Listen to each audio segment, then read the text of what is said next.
Assalomu alaykum. Qandaysiz azizlarim?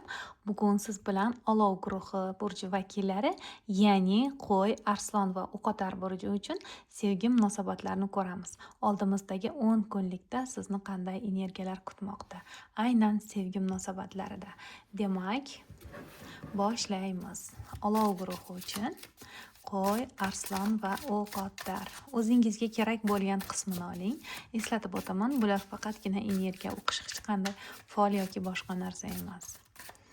Demak, eng avvalo sizdan boshlaymiz. Demak, tepa qismida siz, pastki qismga esa aqlingizdagi insonni qo'yamiz va 3-qatorimiz o'rtadagi munosabatlar bo'ladi. Demak, olov guruhi vakillari 1-sentyabrgacha siz qanday energiyada bo'lasiz? Aqlingizdagi insonga nisbatan o'y-xayollaringiz qanday bo'ladi? Va tuyg'ularingiz. Sizning ko'z oldingizda bu inson qanday ko'rinadi sizga? Va qanday xatti-harakat qilasiz?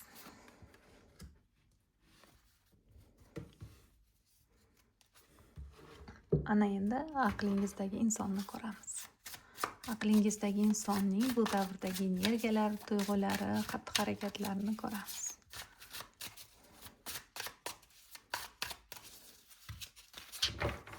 Olov guruhi vakillari qo'y, arslon, o'qotar burji vakillarining aqlidagi insonlari 1-sentyabrgacha, ya'ni 10 kunlikda qanday energiyada bo'ladilar?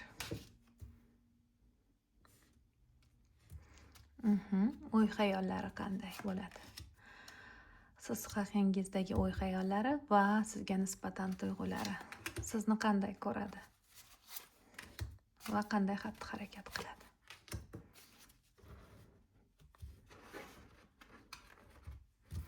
Shunday qo'ysam, menimcha ko'rinadi.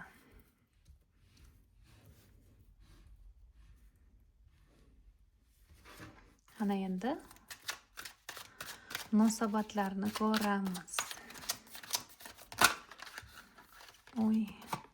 Noaniqliklar.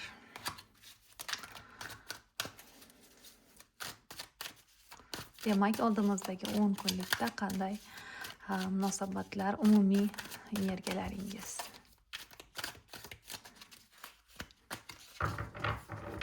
Olov guruhi vakillari uchun o'rtadagi munosabatlar qanday bo'ladi?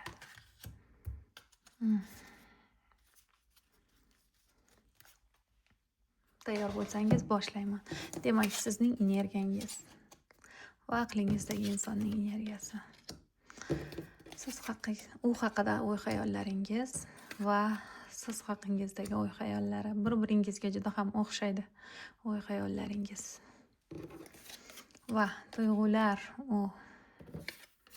uning tuyg'ulari.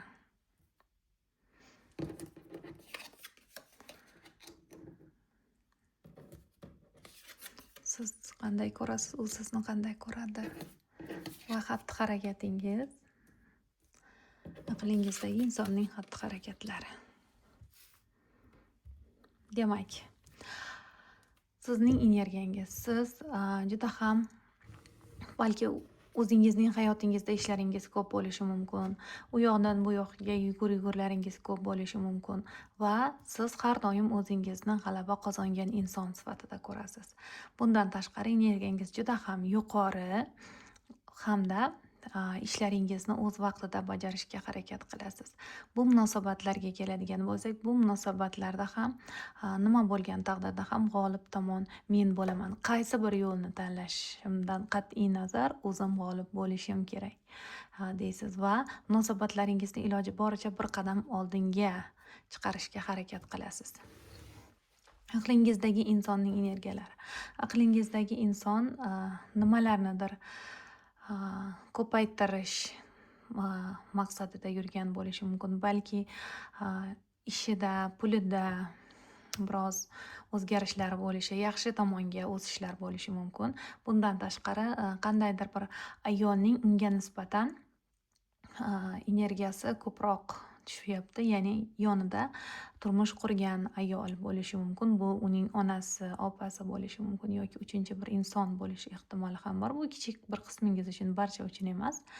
Aynan shu ayol bilan bog'liq voqealar bu insonning atrofida ro'y berish ehtimoli bor. Va sizning fikrlaringiz balki bu inson bilan biroz arazlashib qolishingiz mumkin bu davrda, yoki sizdan biroz uzoqdagi inson bo'lishi mumkin. Umuman olganda bitta o'zi o'tirgan inson sifatida ko'rasiz bu insonni. Sizdan ayrilgan, balki mandan sovudi deb o'ylashingiz mumkin bu insonni. Uning fikrlari siz haqingizda. Doim nimalarnidir rejalashtirib yurishingiz mumkin. U shunday o'ylaydi siz haqingizda. Biroz ikkilanishdagi inson bo'lishingiz mumkin. Doim ikkilanadi deydi. Doim ikkita yo'ldan bittasini tanlashga qaror qilishi lozim. U tomonda ham emas, bu tomonda ham emas, o'rtadagi inson sifatida ko'radi sizni bu davr ichida. Balki shuning uchun o'zingizni kartangizda ham ikkita qaror bor edi. Va sizga sizning tuyg'ularingiz juda ham yuqori darajada, qanchalik yuqori bo'lmasin tuyg'ularingiz, ehtiroslaringiz qanchalik kuchli bo'lmasin, buni jilolashga harakat qilasiz. Aqlingizdagi insonning tuyg'ulari esa bir etap tugallangan bu insonda. Tuyg'ulari o'zgarishni boshlagan, ya'ni oldingidek tuyg'ularda emas. Keling, shu yerga bitta karta olamiz. Qay tomonga o'zgarganini ko'ramiz.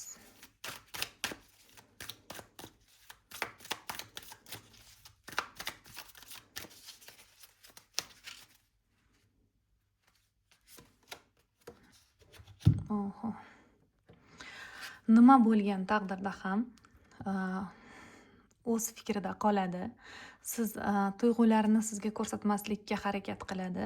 Qanchalik bu insonning tuyg'ulari kuchli bo'lgan taqdirda ham u sizga ko'rsatmaydi, balki bloklab qo'ygan bo'lishi mumkin sizni, yoki siz bu insonni bloklab qo'ygan bo'lsangiz, u chetda turib bu blokni qabul qilmoqda.